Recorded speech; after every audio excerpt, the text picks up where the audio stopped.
Alors, cette anecdote, je sais plus. J'ai l'air suspect quand je la raconte, je le sens. Je sais plus si je voulais raconter ou non. Avant que ce ne soit une astuce pour vous induire en erreur et que vous pensiez que c'est la fausse. Bref. Du silence s'il vous plaît. Quand j'étais en 4ème, il y a un boug qui était plus âgé que nous. Il avait redoublé 2 classes. En vrai, 2 ans d'écart c'est rien, mais quand t'es au collège, lycée, il y a un truc de le mec est plus fort, plus beau, plus stylé auprès des meufs. Toutes les meufs disent qu'il est stylé. Je sais pas, il y a une aura qui se dégage d'un mec qui est plus âgé que toi. Et ce mec, je sais pas pourquoi, mais il faisait le malin de ouf. Et donc moi j'étais dans sa classe avec un pote à WAM qui s'appelle Thomas. Et ce gars, il s'amusait à tous nous bully. Mais pas de n'importe quelle manière. Tu sais, normalement dans les films américains, il chope la tête d'un gars comme ça et il frotte. Lui, il faisait pas ça. Lui, il venait nous choper comme ça là derrière, à la nuque, et il appuyait super fort. Du coup, je sais pas, de manière aléatoire, on arrivait dans les vestiaires en sport, hop, il me chopait comme ça, et moi j'étais là comme un chat. Quand tu portes les chatons par le cou, pareil. Et ce truc de nous choper dans la nuque comme ça, il le faisait partout, et surtout devant les meufs. Et tu sais, enfin... fierté masculine quoi, donc je faisais un peu plus le gars quand il y avait les meufs, tu vois. J'étais en mode ouais, me chope pas comme ça mon gars. Et ça l'énervait encore plus, du coup il me chopait encore plus. Il voulait vraiment juste prouver sa supériorité, c'était du bully pur et dur. Moi ce qu'il y a de bien à cette époque c'est que je sais pas me taper, mais au moins j'ai cette force et cette particularité de savoir extrêmement bien m'exprimer. Donc quand il arrivait vers moi pour me choper, je lui disais ces 4 vérités. Hey mais ça va. Oh ouais, zéro charisme, d'accord? Par contre, j'avais quand même vraiment cette petite fierté en moi, tu vois, ça me faisait chier. Et on en parlait souvent avec mon pote Thomas. On se disait, mais qu'est-ce qu'elle lui trouve les meufs? Pourquoi il fait le malin comme ça? Toutes ces conversations-là, bien sûr, on les avait dans le dos du gars, il n'a jamais entendu, mais on les avait quand même. Et un jour, on a sport et on fait du rugby. Naturellement, le prof nous dit de faire 2 équipes. Bien entendu, qu'est-ce qui se passe? Je suis avec mon pote Thomas et en face, qui y a? Le fameux gars qui nous bully. Les meufs sont sur le côté, elles regardent. À votre avis, qu'est-ce qui peut se passer? Réponse A, on joue avec énormément de fair play. Réponse B, c'était la réponse B. Le prof démarre la partie et en fait Thomas et moi on est méga rapide, on court super vite et tout. Du coup ce qui se passe c'est qu'on n'est pas spécialement turbo fort au rugby mais on intercepte beaucoup de balles. Et ça, le frérot qui nous tape qu'on va appeler Arthur, il y kiffe pas. On intercepte 1 balle, on intercepte 2 balles et à peine la deuxième interceptée, il vient nous choper tous les deux et il nous dit si vous continuez je vous baisse vos mères. Nous avec mon gars on est trop saucés. On se dit ah il y a les meufs sur le côté, let's go. On est rapide les meufs, vous avez vu? Ta gueule un peu non? Ok. Je sais pas ce qui se passe mais encore une fois Big Dick Energy. On est en mode ça te fait chier? Bah on va continuer. Ça relance, quelqu'un veut lui faire une passe, il est comme ça pour récupérer la balle, j'intercepte et je marque l'essai. Je suis trop content, ça m'applaudit et tout, je suis en mode oh let's go, je suis le king de la classe. Je me remets en place, il vient me parler dans le creux de l'oreille et il me dit t'es un homme mort.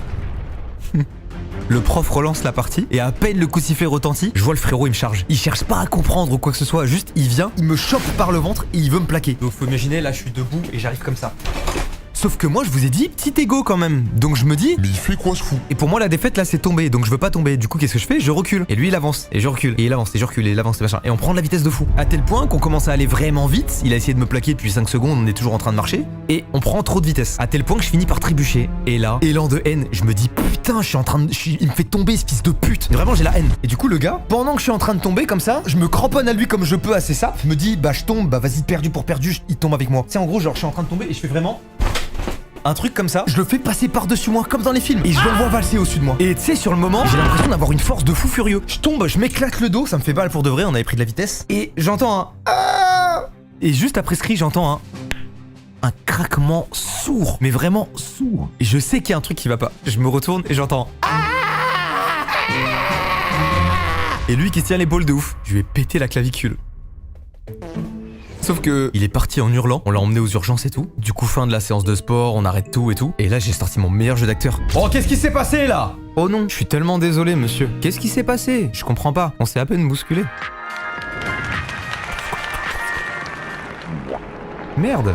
Je vous jure qu'après ça, il y a des gens de la classe qui sont venus me voir et qui m'ont dit oh putain bravo et tout. Ils étaient trop contents, tout le monde était refait. C'était la fin de la dictature. Et double anecdote, quand il est revenu en cours, il a eu un syndrome de Stockholm. Le gars était trop sympa avec moi après. On se mettait côte à côte en classe et tout, c'est devenu mon pote genre. Il a arrêté de me bully et tout. Moralité, pétez les bras de vos harceleurs et ils arrêteront de vous casser les couilles peut-être. Je suis pas sûr de la morale, mais c'est la morale de mon histoire.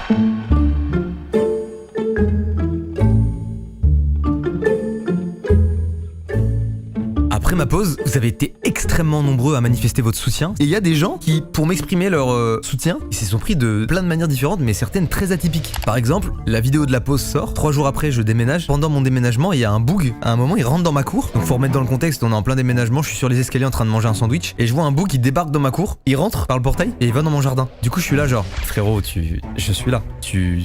Qu'est-ce que tu fais? Et quand il me voit, il balance un truc par terre et il se casse. Et là, je sais pas, je me dis vas-y, j'ai fait la vidéo, il a bien vu que ça me pétait les couilles. Du coup, je prie de haine. Je commence à courir, full sprint, je cours super vite, je vous l'ai dit tout à l'heure. Le gars, il a 14 piges à peine. Je le rattrape, je le chope comme ça. Et je commence à me calmer parce que je me dis je vais le flinguer. Non, en vrai, je capte qu'il est jeune. Du coup, je me dis bon, attends, calmos. Et je lui dis tu fous quoi chez moi, t'as pas vu la vidéo? Et il me dit mais si, mais je voulais te laisser un cadeau. Je fais il est où ton cadeau? Il me dit mais il est devant chez toi. Du coup, je suis retourné devant chez moi, il m'avait vraiment laissé un cadeau. Il m'avait laissé un tome de One Piece avec un mot et tout. J'ai le mot.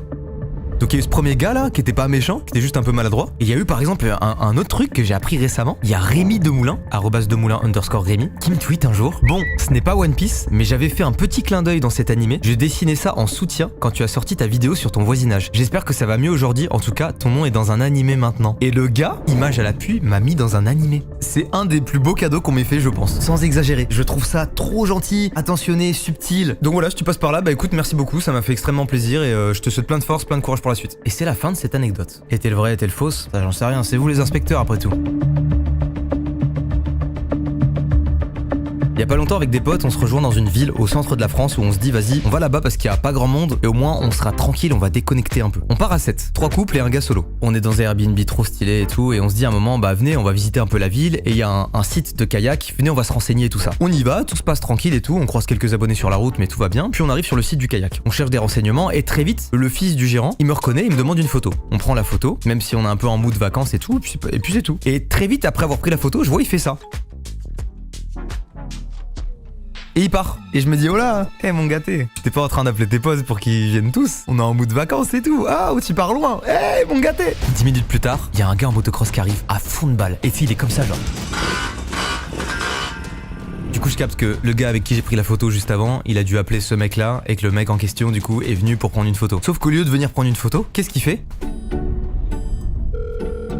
Il prend son téléphone et il appelle quelqu'un d'autre. 2 minutes plus tard, il y a une dizaine de gars réunis au même endroit et je suis en mode bah c'est un peu drôle mais en même temps bah je suis avec mes potes, on est vraiment en mood vacances, déconnexion totale. Très vite ma meuf prend les devants, elle veut les voir et elle dit les gars si ça vous dérange pas, on est vraiment en week-end repos et tout donc il y aura pas de photos et les gars disent y a pas de souci, on comprend, aucun problème et tout. Les mecs sont trop sympas et tout. On termine de prendre les infos au kayak et on part. Et en fait il y a une config qu'il faut que vous ayez en tête. Schéma. Ici vous avez le site du kayak là où on était avec les 10 mecs autour et en fait il y a deux chemins. Un chemin piéton, c'est par là où nous on était passé et par là où nous on va repartir. Il y a la route par là où les gars sont arrivés avec la motocross et entre la route et le chemin piéton il y a un lac. Mais la route et le chemin piéton se rejoignent au bout du lac. Donc quand nous on part du site, on prend le chemin piéton. Quand on commence à prendre le chemin piéton, il y a les 10 motards qui font Mastu, fais Danielou. Oh le détecteur il est où? Et tu sais je suis en mode ouais les gars, je suis nul, je sais même pas quoi répondre. On prend le chemin piéton et j'ai un feeling particulier. Et sur le chemin piéton, on voit au loin un gros groupe de gens qui courent et tout. On se dit oh putain c'est ouf, on dirait une foule d'abonnés qui a été mis au courant que j'étais là. Et là les gars je suis dépassé par les événements. En gros ça filme de partout. Sauf que je suis avec ma copine, j'ai pas envie que l'identité soit révélée. Je suis avec mes potes qui sont avec leurs copines qui ne veulent pas apparaître sur les réseaux. Donc je suis en mode les gars filmez pas. Et très vite il y a un petit qui arrive et qui me dit on peut prendre une photo s'il te plaît. Et il est trop mignon. Du coup je dis vas-y si tu veux. Sauf qu'en fait en prenant cette photo j'ai lancé un truc pas ouf. C'est que là il y a genre 30 personnes devant moi. Tout le monde demande une photo. Et comme je viens de prendre une photo avec le petit, c'est compliqué de dire non à tout le monde. Pourquoi lui et pas eux? Sauf que bah moi comme un con je dis désolé les gars, je suis en week-end repos et tout. J'ai juste envie de kiffer quoi. Et il y a un gars, il le prend pas bien. Il me dit ah ouais, t'es plus sympa en vidéo qu'en vrai. Moi, ça me trigger. Du coup, je dis c'est ça. Et on part. Mais eux aussi, ils partent dans la même direction que nous, c'est fou. Ils se mettent à nous suivre. Donc on continue sur le chemin piéton et on commence à rejoindre le chemin de la route. Et qui on croise? Nos amis motards qui reviennent et qui klaxonnent. Et les gars derrière ils sont là. Oh Mastu, photo, sérieux? Et donc nous on est d'un côté du trottoir mais sur de l'autre côté du trottoir, de l'autre côté de la route là où ça klaxonne, il y a des gens qui nous regardent et qui nous reconnaissent et qui du coup sont en mode oh Mastu. Et il s'est passé ce que je n'avais jamais vécu de ma vie. On a fait une chasse à l'homme IRL. Zéro van. On s'est retrouvés nous 7 là à courir dans toute la ville pour essayer de semer les gens qui nous suivaient parce qu'il y avait les gens en moto, les gens à pied et les gens en voiture. Il y a un gars qui était en voiture et il disait oh ton clip dépresse, une dinguerie. Qu'est-ce que tu me racontes? Pourquoi tu me parles? Il y avait des darons sur les balcons qui entendaient du bruit, du coup elles commencent à sortir et je me suis dit ah elles vont faire preuve de bon sens, elles vont calmer les gosses. Mais je vous vois. Et en fait, les rues étaient bondées de monde. Si on rentrait au Airbnb, les gens allaient savoir où est-ce qu'on logeait. Du coup, bah, on était bloqués. On n'avait pas de voiture. Donc on était à pied, bloqués dans une ville qu'on ne connaît pas, entre des motos, des piétons, des cyclistes, des voitures. Le tout avec des gens qui nous filment. Et vraiment, les gars, c'était pas drôle. Je me sentais impuissant. Avec Boursobank, vous économisez en moyenne 212 € par an en frais bancaires. Avec ça, vous pourriez vous payer des paires de sneakers, des places de festival, des vexant et j'avais l'impression de pourrir le week-end de mes potes. On en rigole un peu, mais en même temps c'est stressant parce que tu sais c'est oppressant. Il y a des gens dans le groupe qui sont pas habitués à ça et qui sont en mode mais c'est quoi cette dinguerie. Il y a même des abos qui viennent nous voir et qui nous défendent et qui disent ils s'excusaient mais pour la ville. Et c'est en mode on est